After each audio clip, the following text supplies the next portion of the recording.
Okay, so let's pick back up and look at how does the theme of fortune occur on this page. Who you reckon I seen, Janie? Bet you can't guess. So this is Teacake and Janie speaking. I bet you a fat man you seen sopped about him. Yeah, I seen him, and Stewbeef, and Dockery, and Lias, and Kudame, and Bootany. Guess who else? Lord knows, is it Starrett? Nah, he got caught in the rush. Lias helped bury him in Palm Beach. But guess who else? Go in and tell me, Teacake. I don't know. It can't be Motorboat. That's just who it is, old Motorboat. Son of a gun laid up in that house and slept, and the lake come moved the house way off somewhere, and Motor didn't know nothing about it till the storm was 'bout over. Nah. Yeah, man. He was nearly here. We nearly killed our fool selves running away from danger, and him lay up there and asleep and float on off. Well, you know what they say, luck is a fortune. That's right, too. Look, I got a job of work, help clearing up things in general, and then they go in to build that dike sure enough. That ground got to be cleared too. Plenty work. It needs more men. So Teacake made 3 hearty weeks. He bought another rifle and pistol, and he and Janie bucked each other as to who was the best shot, with Janie ranking him always with the rifle. She could knock the head off a chicken hawk sitting up in a pine tree. Teacake was a little jealous, but proud of his pupil. So how does the theme of fortune occur on this page? So Motorboat survived the storm, and if you don't remember who Motorboat is, that's the third character that Teacake and Janie were running from the hurricane with, but he decided to stay behind in the tall house on a little hill because he was too exhausted to go on. And so Motorboat could have easily died, but by chance he did not. The house floated away in the water and then very peacefully and carefully rested once the water subsided. And so he just slept through all of it. And this goes back to the title and the references of the book of Their Eyes Were Watching God. So we have this dichotomy between determination and fortune. So determination is how characters like Janie and Teacake have made a life for themselves. But then fortune also plays a role in the lives of characters. And so Janie and Teacake have fought and haven't given up and worked hard and gone through struggles and pain to be in this wonderful relationship that they're in now. But then there's things like fortune, which they don't have control over. And we see fortune that's allowed Motorboat to survive the storm, and also that allowed Janie and Teacake to survive the storm. All right, so let's pick back up. About the middle of the 4th week, Teacake came home early one afternoon complaining of his head, sick headache that made him lie down for a while. He woke up hungry. Janie had his supper ready, but by the time he walked from the bedroom to the table, he said he didn't believe he wanted a thing. Thought you told me you was hungry, Janie wailed. So think about on this page what's wrong with Teacake. I thought so too, Teacake said very quietly and dropped his head in his hands. But I done baked ya a pan of beans. I know they's good all right, but I don't choose nothing now. I thank you, Janie. He went back to bed. Way in the middle of the night, he woke Janie up in his nightmarish struggle with an enemy that was at his throat. Janie struck a light and quieted him. What's the matter, honey? She soothed and soothed. You gotta tell me so I can feel with you. Let me bear the pain long with you, baby. Where does it hurt you, sugar? Something got after me in my sleep, Janie. He all but cried. Tried to choke me to death. Hadn't been for you, I'd be dead. You sure was straining with it, but you's all right, honey. I'm here. He went on back to sleep, but there was no getting around it. He was sick in the morning. He tried to make it, but Janie wouldn't hear of his going out at all. If I can just make out the week, Teacake said. Folks was making weeks before you was born, and they're going to be making 'em after you's gone. Lay back down, Teacake. I'm going to get the doctor to come see about you. I ain't that bad, Janie. Look here. I can walk all over the place. But you too sick to play with. Plenty fever around here since the storm. Give me a drink of water before you leave, then. Janie dipped up a glass of water and brought it to the bed. Teacake took it and filled his mouth, then gagged horribly, disgorged that which was in his mouth, and threw the glass upon the floor. Janie was frantic with alarm. So what's wrong with Teacake? So Teacake is feeling sick, and his symptoms are loss of appetite, nightmares where he feels as though someone's choking him, and he can't drink water. So let's continue on to see what's wrong with Teacake. What make you act like that with your drinking water, Teacake? You asked me to give it to you. That water is something wrong with it. It nearly choked me to death. I told you something jumped on me last night and choked me. You come making out it was dreaming. Maybe it was a witch riding you, honey. I'll see what I can find some mustard seed whilst I'm out, but I'm sure to fetch a doctor when I'm come."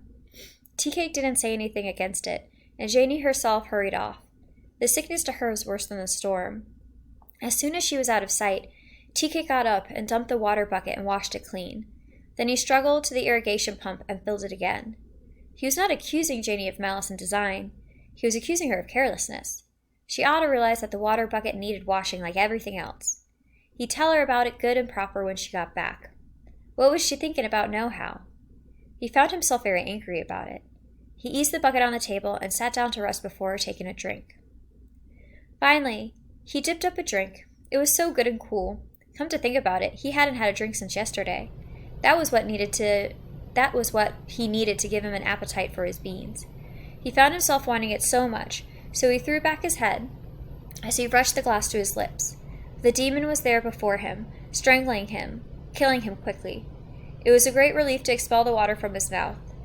He sprawled on the bed again and lay there shivering until Janie and the doctor arrived. The white doctor, who had been around so long that he was part of the muck, who told the workmen stories with briny sweat words in them. He came into the house quickly, hat sitting on the left back corner of his head. "Hi there, Teacake. What the hell's the matter with you?"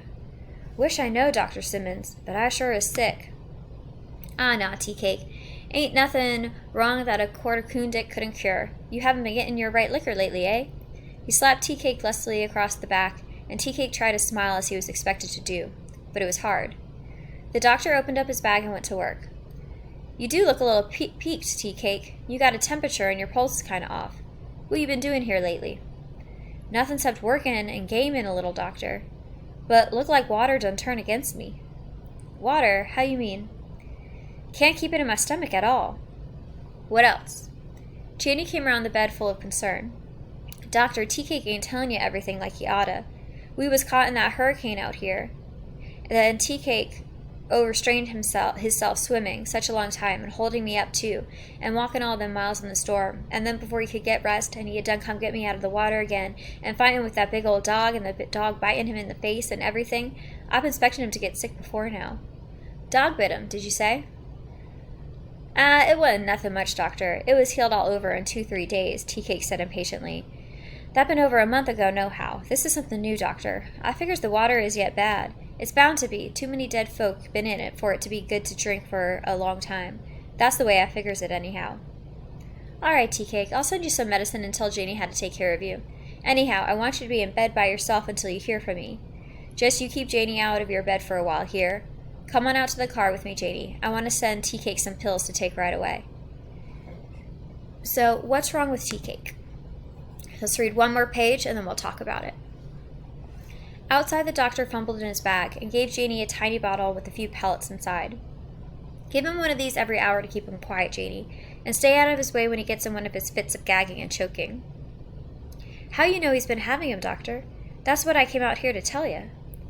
"Janie, I'm pretty sure that was a mad dog bit your husband. It's too late to get hold of that dog's head, but the symptoms is all there. It's mighty bad that it's gone on so long. Some shots right after happened would have fixed him right up." "You mean he's liable to die, doctor?" "Sure is. But the worst thing is he's liable to suffer something awful before he goes." "Doctor, I love him fit to kill. Tell me anything to do it, I'll do it." "About the only thing you can do, Janie, is put him in the county hospital where they can tie him down and look after him." "But he don't like no hospitals at all. He thinks I was tired of doing it for him, when God knows I ain't. I can't stand the idea of his tying Teacake like he was a mad dog." "It almost amounts to that, Janie. He's got almost no chance to pull through, and he's liable to bite somebody else, especially you, and then you'll be in the same fix he's in. It's mighty bad." "Can't nothing be done for his case, doctor? I got plenty of money in the bank in Orlando, doctor. You see, you can't do something special to save him? Anything it costs, doctor. I don't care, but please, doctor." "I'll do what I can. I'll phone into Palm Beach right away for the serum, which he should have had 3 weeks ago.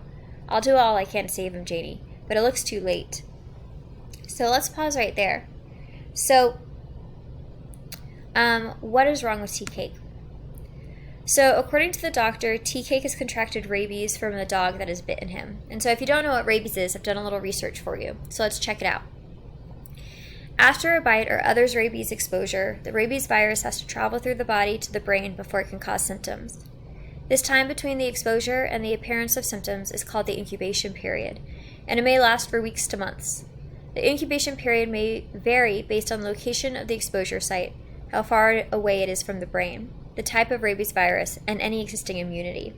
So remember, Teacake was bit on the face by the dog, which is very close to his brain, and that's why the incubation period was so short for him, with it only being 3 weeks. As the disease progresses, the person may experience delirium, abnormal behavior, hallucinations, hydrophobia, which is the fear of water, and insomnia. And these are all symptoms that Teacake has been showing.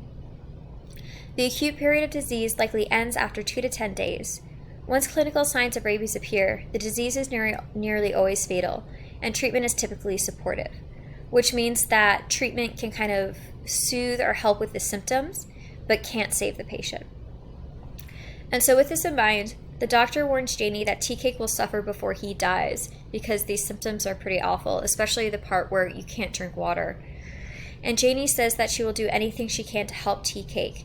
And you can see this right over here where she says the word doctor over and over again. She's essentially pleading with the doctor to give her any form of hope that they can save Teacake. But the doctor doesn't have that for her. He essentially advises that Janie should take Teacake to the hospital to be tied down so that he doesn't bite her or someone else. But Janie refuses, one, because she can't imagine doing that to Teacake because it's so awful, but also she doesn't want Teacake to think that she's abandoning him because she doesn't want to deal with his sickness. So let's pick back up reading. People in his condition can't swallow water, you know, and in other ways, it's terrible. So in this next paragraph, what is Janie thinking about? Janie fooled around outside a while to try and think it wasn't so. If she didn't see the sickness in his face, she could imagine it wasn't really happening. Well, she thought, that big old dog with the hatred in his eyes had killed her after all. She wished she had slipped off that cowtail and drowned, then and there, and been done. But to kill her through Teacake was too much to bear. Teacake, the son of evening sun, had to die for loving her. She looked hard at the sky for a long time. Somewhere up there beyond blue ether's bosom sat he. Was he noticing what was going on around here? He must, because he knew everything. Did he mean to do this thing to Teacake and her? It wasn't anything she could fight. She could only ache and wait. Maybe it was some big tease, and when he saw it had gone too far, he'd give her a sign. She looked hard for something up there to move for a sign. A star in the daytime, maybe, or the sun to shout, or even a mutter of thunder. Her arms went up in desperate supplication for a minute. It wasn't exactly pleading. It was asking questions. The sky stayed hard, looking and quiet, so she went inside the house. God would do no less than he had in his heart. So, I've pulled a couple quotes here to show what Janie is thinking about. So, Janie thinks, did he mean to do this thing to Teacake and her? So, when she says he, the capitalized he, she's referring to God. And so she doesn't understand why God would make Teacake suffer and die. And so she's asking a lot of questions here, trying to figure out why something so horrible would happen. And then we have the quote, it wasn't anything she could fight. And so Janie feels completely helpless here, and this returns to the theme of determination versus fortune. Janie and Teacake have done so much to build this strong relationship and be with one another, but this bad fortune, or this misfortune, is going to take it away from them. And so it's this idea that life is both made up of determination and fortune, and in this moment, Janie can't, no matter how determined she is, save Teacake. And so, in this upcoming paragraph, note the juxtaposition between Janie's thoughts and Teacake's struggle, and it creates a tone of tragedy. Teacake was lying with his eyes closed, and Janie hoped he was asleep. He wasn't. A great fear had took hold of him. What was this thing that set his brain afire and grabbed his throat with iron fingers? Where did it come from, and why did it hang around him? So know how Teacake's also asking questions just like Janie, because he also doesn't understand why this is happening. Teacake hoped it would stop before Janie noticed anything. He wanted to try to drink water again, but he didn't want her to see him fail.